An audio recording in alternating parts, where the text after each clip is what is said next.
Hola, hola amigos, ¿qué tal? Me da mucho gusto saludarles y darles la bienvenida una semana más a esta serie titulada Presente 7.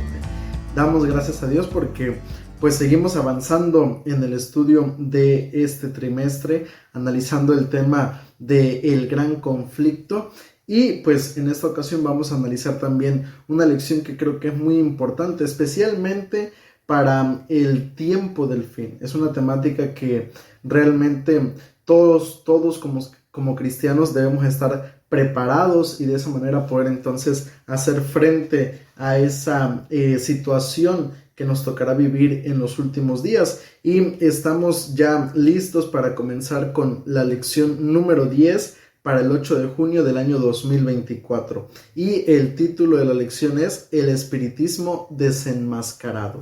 Yo te decía hace unos momentos que es una temática muy importante porque es algo que al final de cuentas nosotros vamos a ver con mayor intensidad y que ya lo estamos viviendo. Ya no se ve como algo oculto, como algo que en este caso pues se mantiene allí en la oscuridad, se mantiene allí en este caso velado, no, sino que es algo que realmente está haciendo estragos en la vida del ser humano hoy en día y que también de alguna u otra manera hace estragos en la vida de muchos cristianos porque nos ha tocado y cuando hablamos de espiritismo no nos referimos exclusivamente a la comunicación directa con los muertos porque hay muchas otras maneras de establecer ese tipo de situaciones y pues tristemente hoy en día muchos, especialmente de nuestros jóvenes, se están dejando llevar por ese tipo de doctrinas. Entonces creo que es muy importante, la realidad es que es muy importante la temática que vamos a abordar en la lección de esta semana.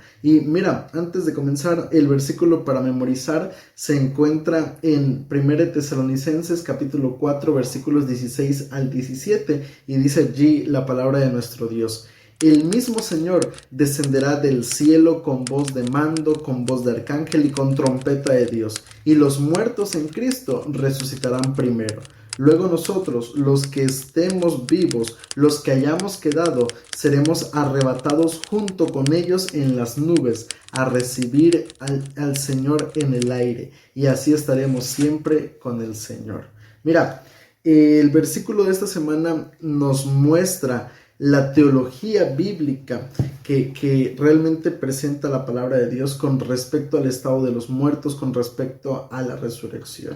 Y creo que es un buen fundamento porque desde el principio nos muestra entonces cuál es realmente la posición de la iglesia con respecto a esto según la palabra de nuestro Dios. Y te digo, creo que es importante porque, mira, solo por ponerte algunos ejemplos de la forma, la manera en la que el enemigo está tratando de introducir esta corriente dentro del mundo cristiano. Y no me refiero a que directamente se está predicando acerca del estado de los muertos, se está predicando acerca de que podemos hablar con ellos. No me refiero exclusivamente a eso, sino me refiero algunas prácticas que tal vez de manera personal como cristiano podemos estar llevando a cabo y que de alguna u otra manera nos están induciendo, nos están llevando en esa dirección.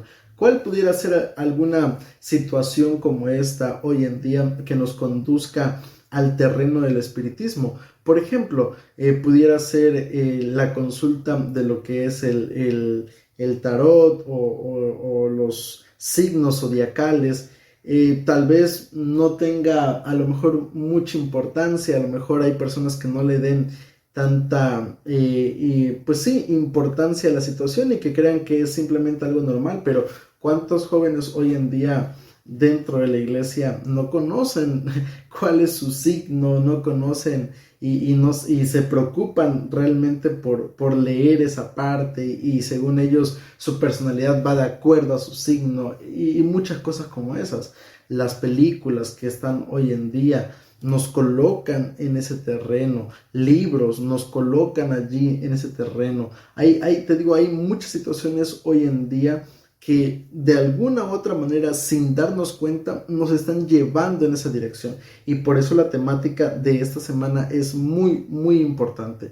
Pero antes de comenzar, me gustaría preguntarte, ¿cuál ha sido tu parte favorita de la lección de esta semana? ¿Qué es lo que tú aprendiste en esta lección? Que me gustaría invitarte para que me ayudes a compartirlo allí en los comentarios y de esta manera pues enriquecer un poco más el estudio de la lección de esta semana. Por favor, comparte con nosotros cuál ha sido tu parte favorita o qué fue lo que tú pudiste aprender en la lección de esta semana. Y mira, de manera general, la lección de esta semana la vamos a dividir en 3 partes importantes. Número 1, el origen del espiritismo. Vamos a analizar cuál es el origen según la palabra de Dios y qué es también en este caso el espiritismo.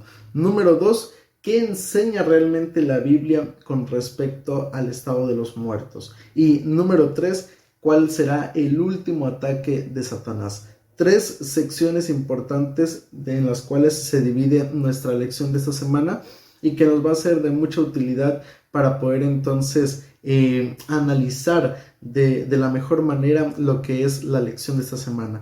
Y mira, vamos a ir entonces a la primera parte del estudio, el origen del espiritismo. Pero antes de entrar al origen del espiritismo, yo te he venido hablando acerca del espiritismo, pero surge la pregunta, ¿qué es realmente el espiritismo? ¿Qué es el espiritismo? ¿Cómo se puede definir esta práctica del espiritismo? Mira, el espiritismo es la creencia religiosa o filosófica de que la muerte no es el final de la existencia humana, sino que la persona sobrevive como un alma inmaterial e inmortal. Tras la muerte, estos espíritus continuarán desarrollándose, evolucionando y avanzando hacia otras dimensiones y niveles de existencia y conocimiento. Los seres humanos que aún están en su cuerpo podrían contactarse con estos espíritus difuntos para pedirles ayuda y guía.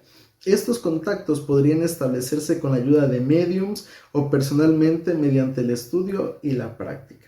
Así es como podríamos definir el espiritismo. Es una corriente filosófica, es una corriente teológica y la verdad que es una corriente que desde que se instauró en nuestro mundo ha estado presente en la vida del ser humano. El espiritismo moderno comienza justamente en Estados Unidos y allí se establece a través de las hermanas Fox, se establece básicamente una comunicación aparentemente con un espíritu, una persona que había sido asesinada en su casa y que pues allí a través de algunos golpeteos ellas logran establecer una comunicación con este espíritu, haciendo preguntas de sí y no. Y allí es donde nace lo que se conoce hoy en día como el espiritismo moderno. Pero realmente el espiritismo no tiene nada de nuevo, el espiritismo no tiene nada de moderno, para nada, absolutamente nada. Es una de las mentiras más antiguas, es una de las mentiras, de las primeras mentiras que Satanás colocó en este mundo. ¿Y por qué te digo esto? Porque mira, si tú lees conmigo Génesis capítulo 3, versículo 4, mira lo que dice allí la palabra de nuestro Dios. Entonces la serpiente dijo a la mujer, no moriréis. Muy claramente se presenta el origen en la Biblia de lo que fue realmente el espiritismo. El espiritismo, incluso la corriente teológica, o teológica, mejor dicho, que se le intenta dar a este asunto del espiritismo, es que el espiritismo es tan cristiano como lo es Jesús. Así, literalmente, así es como se presenta esta corriente de creencias, hablando desde el punto de vista que ellos tratan de darle a su teología. Sin embargo, realmente es una mentira que se origina en el propio Satanás. Satanás, cuando intenta hacer caer a Eva, le presenta ese asunto y le dice, mira, no morirás. Y es allí donde nace entonces la creencia de la inmortalidad del alma. Pero no es lo único que la Biblia nos dice, porque también la Biblia nos habla justamente y nos deja muy en claro el asunto de que los muertos realmente nada saben. Y esto nosotros lo podemos ver en Eclesiastés capítulo 9, versículo 5. Mira lo que dice allí el texto bíblico. Eclesiastés capítulo 9, verso 5, dice allí la palabra de nuestro Dios. Porque los que viven saben que han de morir, pero los muertos nada saben ni tienen más recompensa. Su memoria cae en el olvido. La Biblia es muy enfática, es muy clara y lo vamos a ver más adelante, pero me gustaría mostrarte justamente cómo Satanás se contradice a sí mismo. Bueno, no a sí mismo, sino se contradice, perdón, con lo que realmente Dios y su palabra enseña. Porque Satanás dijo al principio a Adán y a Eva, no moriréis. Ustedes, aunque coman del fruto, seguirán viviendo. Pero la Biblia, a través del libro de Eclesiastés, dice que los muertos nada saben y no tienen más recompensa y su memoria cae en el olvido. Una vez que la persona muere, una vez que la persona pues es sepultada, simplemente allí queda su cuerpo, simplemente allí acaba pues su vida por completo. La Biblia nos dice que la muerte es real, que la muerte es algo que el ser humano experimenta y que una vez que llega la vida no hay más memoria, no hay una vida más allá. No hay algo como el karma, no hay nada de eso, porque la Biblia realmente lo deja muy en claro. Y mira, Elena G. de White en el libro El conflicto de los siglos, en la página 605, menciona lo siguiente: la teoría de la inmortalidad del alma fue una de esas falsas doctrinas que Roma, adoptándola del paganismo, la incorporó a la religión del cristianismo. Realmente lo que ocurre es que en los tiempos en donde el evangelio se estaba tratando de expandir por medio de la iglesia romana, lo que ocurre es que hay un sincretismo, una mezcla básicamente de doctrinas.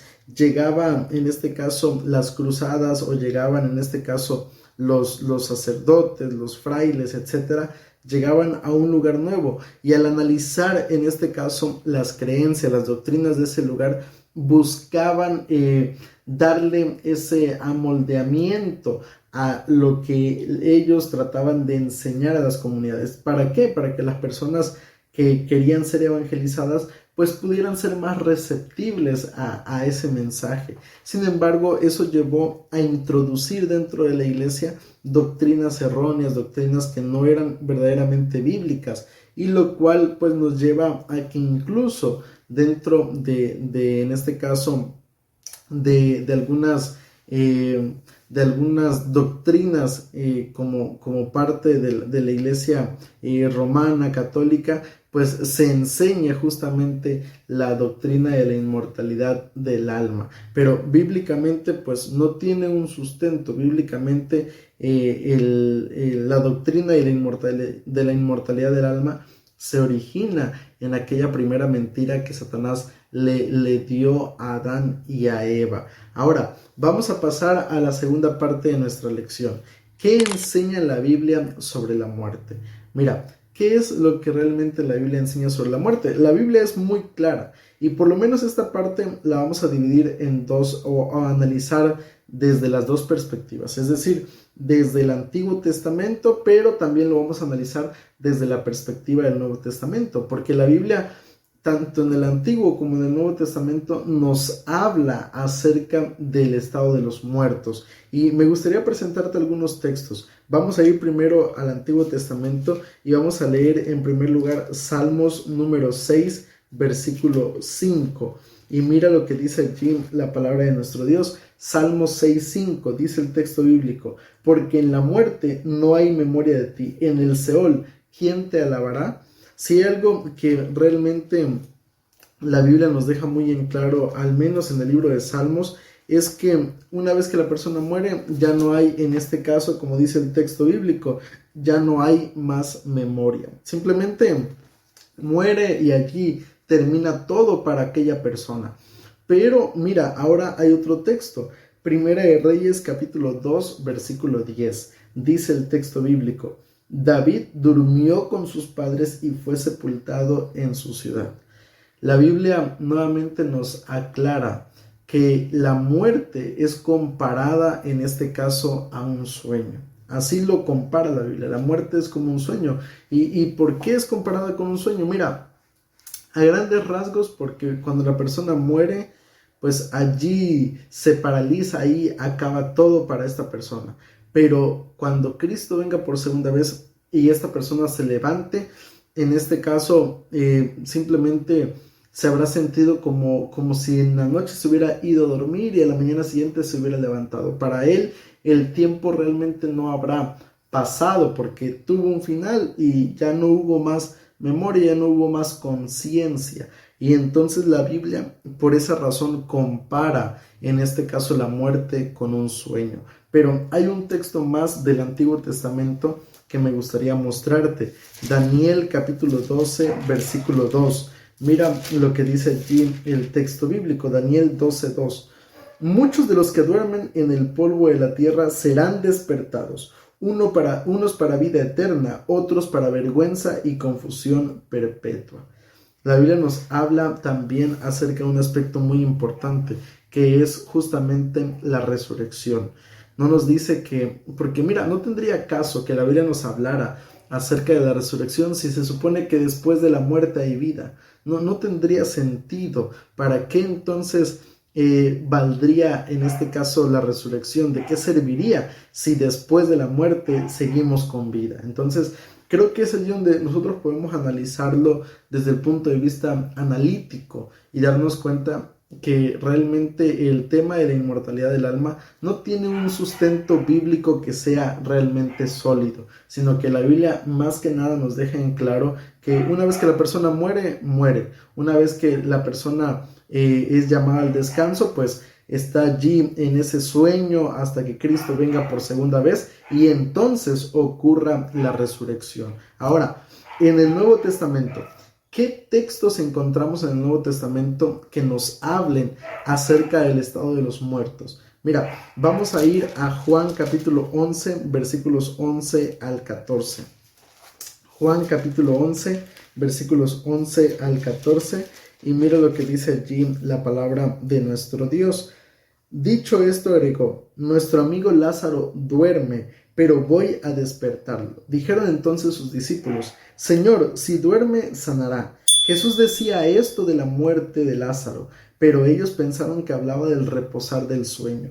Entonces Jesús les dijo claramente: Lázaro ha muerto. Esta es una experiencia que vive Jesús en su ministerio terrenal, una experiencia donde Jesús pierde porque su amigo Lázaro había muerto. Y entonces él decide ir hasta su ciudad para resucitar a Lázaro. Pero cuando le está explicando a sus discípulos lo que estaba sucediendo con Lázaro, con su familia, él compara nuevamente la muerte con un sueño y le dice a sus discípulos: Lázaro duerme. Los discípulos pensaban que hablaba del reposo, del sueño, literalmente hablando. Pero Jesús les deja muy en claro que no, que realmente lo que estaba ocurriendo es que Lázaro había muerto. Pero vemos nuevamente, el punto central aquí es que vemos nuevamente cómo la Biblia compara la muerte con un sueño.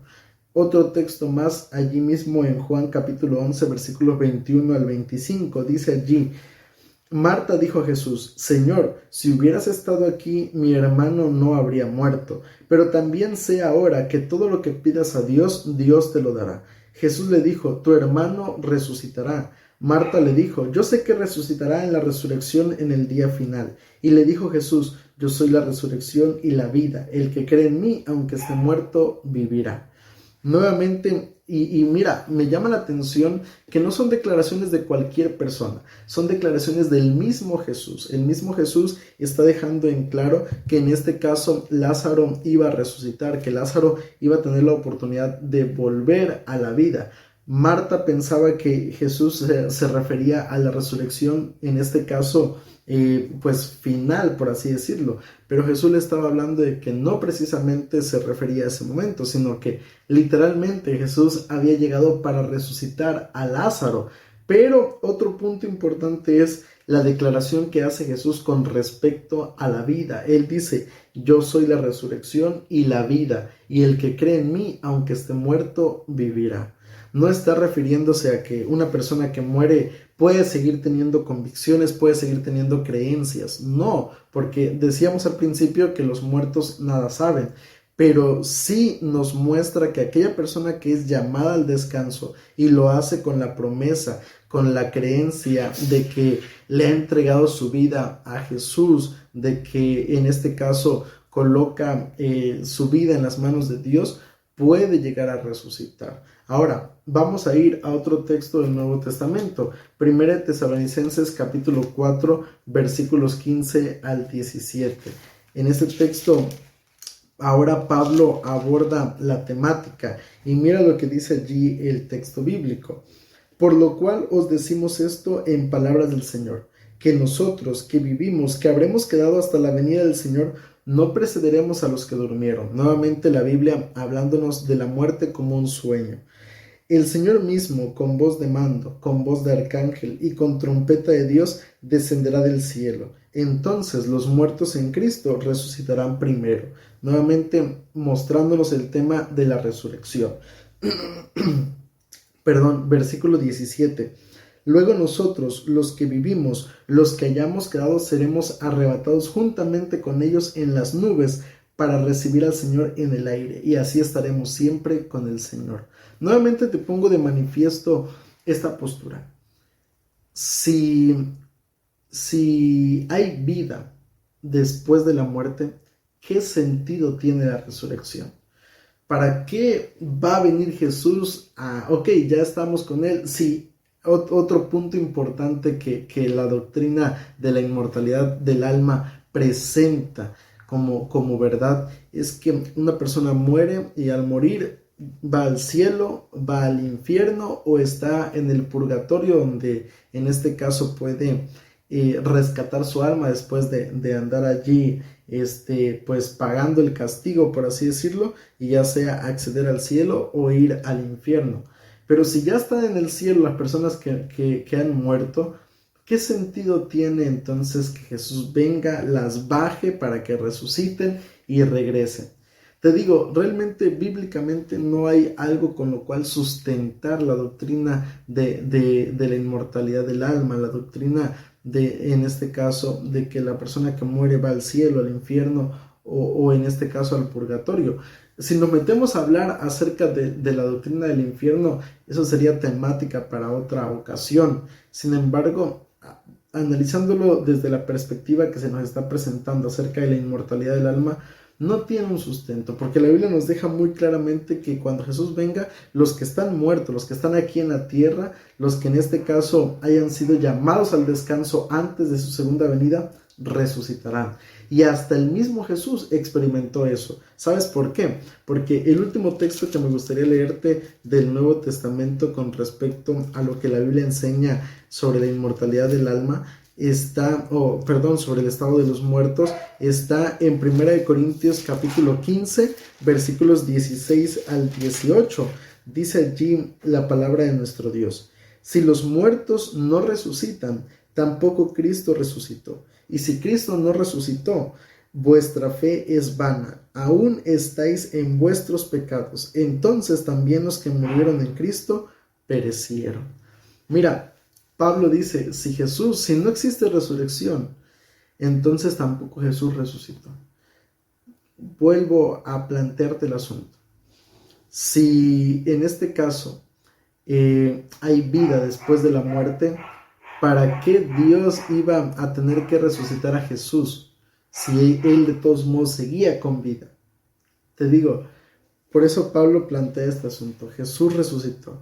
Y porque Jesús resucitó, tenemos esperanza, tenemos fe. Pero si Jesús no hubiera resucitado, si en este caso Dios no lo hubiera traído de vuelta a la vida, simplemente no pudo haber habido en este caso, o no habría para el ser humano hoy en día esperanza en Cristo Jesús. Entonces, realmente la Biblia, y yo me puedo pasar el día mostrándote, compartiéndote diferentes textos donde la Biblia nos habla muy claramente que realmente no hay vida después de la muerte, sino que una vez que la persona es llamada al descanso, espera en ese momento la resurrección cuando Cristo venga por segunda vez. La idea de que existe vida después de la muerte simplemente nos revela que no es un concepto bíblico, sino que en este caso es una doctrina que Satanás ha tratado de introducir a nuestro mundo. Y sobre eso creo que debemos ser muy cuidadosos, porque es justamente lo que nos habla la última parte de la lección, el último ataque de Satanás. ¿Cuál va a ser en este caso el último ataque de Satanás? Mira, me gustaría leer contigo dos textos. Mateo capítulo 24, versículo 23 al 27, es el primer texto que me gustaría compartir contigo, y dice allí la palabra de nuestro Dios. Entonces, si alguno os dice, mirad aquí está el Cristo, o mirad allí está, no le creáis, porque se levantarán falsos cristos y falsos profetas, y harán grandes señales y prodigios, de tal manera que engañarán, si es posible, aún a los escogidos. Ya os lo he dicho antes, así que si os dicen, mirad, está en el desierto, no salgáis, o mirad, está en los aposentos, no lo creáis, porque igual que el relámpago sale del oriente y se muestra hasta el occidente, así será también la venida del Hijo del Hombre. Estas palabras fueron declaraciones de parte del mismo Jesús. Y Jesús nos advierte que en los últimos días, antes de su segunda venida, habrá en este caso falsos cristos, habrá manifestaciones, falsos profetas que harán señales, que harán prodigios y que intentarán incluso engañar aún a los escogidos. Va a ser algo realmente sorprendente, porque va a ser algo que será probablemente difícil de identificar si no nos hemos preparado ahora, si no hemos estudiado la palabra de Dios con respecto a este punto. Si no tenemos como base esto, entonces será muy difícil poder identificar los ataques de Satanás, porque incluso intentará reproducir la venida de Jesús. Por eso dice que si dicen que allá está Cristo, que acá o en tal parte, no creáis, porque es simplemente el último intento de Satanás por ganar el corazón del ser humano. Otro texto que me gustaría compartirte está en 2 Corintios capítulo 11, versículos 13 al 14. Dice allí la palabra de Dios: porque estos son falsos apóstoles, obreros fraudulentos, que se disfrazan de apóstoles de Cristo. Y mira lo que dice el versículo 14. Y esto no es sorprendente, porque el mismo Satanás se disfraza de ángel de luz. Por eso te decía, si no tenemos una buena base bíblica, si no hemos estudiado el tema acerca del estado de los muertos y de este último ataque de Satanás, será difícil poder identificar aquellas situaciones en los últimos días.